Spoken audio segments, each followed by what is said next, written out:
This is USVI News, your Virgin Islands connection. Hi, everyone. Thanks so much for joining us for USVI News. I'm Emily Matson. A collaborative effort paves the path to replace the Bay Bathhouse, a $3.4 million project to replace the bathhouse building number 1 at Megan's Bay Park on the north end of St. Thomas has been approved, thanks to a collaboration between the Territory, Megan's Bay Authority, and FEMA. In September of 2017, winds and wind-driven debris from Hurricanes Irma and Maria damaged the one-story bathhouse at the beach. Only 3 of its walls survived the 2 Category 5 hurricanes, and only the facility's cistern remains today after the building was demolished. The groups worked together to come up with an agreement to replace it. Megan's Bay Park attracts 300,000 visitors each year, so organizers say it is crucial to fix the bathhouse, which also highlights the ongoing work to recover from the 2017 hurricanes. So far, FEMA has obligated $4.1 billion toward infrastructure repairs in the U.S. Virgin Islands since the September 2017 hurricanes. This includes $1.8 billion for emergency projects and $1.75 billion toward permanent work through the Public Assistance Program. And this comes as the 2022 Atlantic hurricane season officially begins next week, and forecasters are predicting yet another busy year with up to 21 named storms. Last year, storms caused more than $80 billion in damages nationwide. And as we still recover from Hurricanes Irma and Maria 5 years ago, Virgin Islanders, of course, know firsthand the worry another busy season causes. Here's more on this year's outlook. The 2022 Atlantic hurricane season is expected to be a busy one. NOAA is predicting an above normal 2022 Atlantic hurricane season, which would make this year the 7th consecutive above normal season. With 70% confidence, NOAA predicts 14 to 21 named storms in 2022. 6 to 10 could become hurricanes, and 3 to 6 could be major hurricanes, packing winds of 111 miles per hour or higher. The reason? Climate. We are in a continuing La Nina cycle right now. Impacts on things like the temperature of the ocean in the Atlantic, which is higher right now.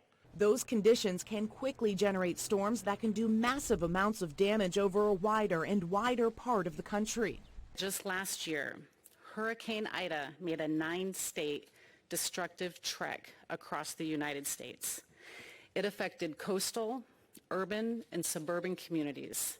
Experts urge families who could be in the path of a storm this year, especially here in the Caribbean, to get ready for anything. Listen to your local officials, know what your risk is, and make that plan to make sure that you can protect your families. It's crucial to remember that it only takes one storm to damage your home, neighborhood, and community.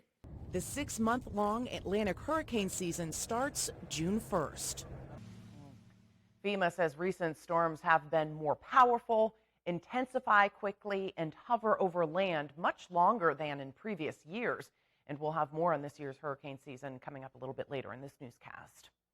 Virgin Islander and rising star Natalie Victoria is making her mark in the music industry with the release of her new single called All I Want to Do. The St. Thomas native has also released a music video for her song that's receiving thousands of views and rave reviews. Our USVI News' Ali Bourne-Finette catches up with Natalie, who shares about her deep roots in the Virgin Islands and what's next in her career. I'm here with Natalie Victoria, who has released her latest single, All I Want to Do. Natalie, I'm so excited for you. I mean, this is so cool. It is very cool. Thank you so much for your excitement, girl. I feel it too. Yo, your single is amazing. All I want to do is wake up to you and make a loving in the morning. Then we could roll like doobie-doo and sit down on the cover with our coffee talking. I'm excited. I'm so proud of you. Can you share a little bit about this song and just what went into creating it? I wrote the song after the hurricanes hit. I actually wrote the song about the first week of November. It was right after Halloween, so my birthday is. And so I wrote the song at my friend's house. I literally woke up with no work to do, and that was my inspiration. And I just started writing. The words just started flowing. I want you to roll and rock with me. At the time, hurricanes were as they were. So in the moment, I found a piece of construction lead and a cardboard box, and I wrote the whole song down in about 2 minutes. Wow. I just couldn't stop. It just flowed like it was supposed to happen, right? But that was years ago, and it wasn't until this year in January when I actually shot the video. And last year in April, when I flew to St. Croix to work with Kevray over there, and I actually put the whole song together. We made the beat step by step, and everything about the song is completely original and completely Virgin Islands. In the late night, we're never dancing in the dark. Let's talk about your journey. What has gone into your journey to this date?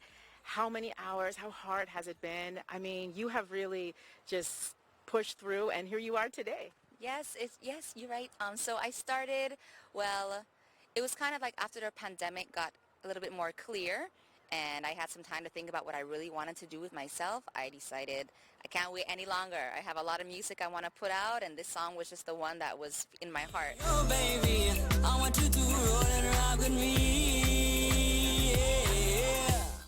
I know a lot of people don't want to do a video with their very first song, but in my heart, I felt like I just needed to do it. Yeah. And it was a big family effort. All my family, every single one, my parents to my cousins and my second cousins, all of them, my aunts and uncles actually were the ones who put the whole entire scenes together. It was in a family house for one scene. The other scene was at Mandal Bay, and we decorated everything. I say we as in them. I wasn't even there. I was filming that day, and my father actually built the stage that's in the water. If you see the video, you'll see the stage in the water. Big up to my daddy for building that stage. Big up, Daddy. But through everything, it's just been big family support, support from my close friends, and just me trying to go forward and do something big for at least myself and my community. I'm just ready to move forward with it. I'm going to be working in a couple of studios in Atlanta and LA, and I'm just trying to get it started. It's only the beginning, and I know it all takes time, but my plan is to get better and better and better from here. Hey, big things in the works. Natalie Victoria, thank you so much for your time. And thank you very much, Ali. Thank you. And best of luck to you, Natalie. Now to part 2 of a 3-part series here on USVI News, examining the training of United States Marine Corps recruits. Our USVI News' Ethan Kibbe spent 3 days with Marines at Parris Island, South Carolina, and got an up-close look at the training program, which turns young men and women into U.S. Marines. From the moment a company of Marine recruits arrives at Parris Island, training begins because the clock is ticking. Drill instructors have just 12 weeks to turn hundreds of young men and women into United States Marines. You get it! Just seeing these kids grow from the 3 months that we get them, it's mesmerizing, honestly. That starts by stripping recruits of their identities, as drill instructors break decades of bad habits from civilian life. Every day, everywhere you go! My drill instructor came up and he's like, eventually you're gonna break, and then I'm gonna build you right back up. It's 3 months of highly structured training, designed to mold recruits into peak physical and mental shape. Everything is set. This isn't our first time, this isn't our second time. We're not here reinventing the wheels. So we know what we're doing with our kids. We know what our product wants to be. Recruits are trained in hand-to-hand combat and in water survival skills. They learn to repel and fight off tear gas, and every Marine becomes an accomplished rifleman. The Marine Corps goes places and does things, and every Marine needs to be trusted to be able to act as that provisional infantryman if they need to. After 10 grueling weeks, it's time for the final challenge, a 3-day survival exercise in the wilderness of Parris Island. It's known as the Crucible. It's the final challenge for a reason. Crucible is 54 hours long and you get minimal amount of sleep, so being able to be cognitive and take care of all the tasks and being able to work as a team while the stress levels are very high, that's what makes the Crucible very difficult. Start crawling. Shut your mouth. Recruits hike dozens of miles and face a battery of physical and mental tests. All on almost no sleep and with just 4 meals. But when they return, sweaty and bloodied, they're no longer recruits. They're United States Marines. Once they finish that moment and they walk back to that parade deck and they get that Eagle Globe and Anchor pressed into their hand, there's a lot of eyes that are sweating. 3 months of work and the beginning of a life of service. You've seen them not being able to march, forgot how to walk, forgot how to talk.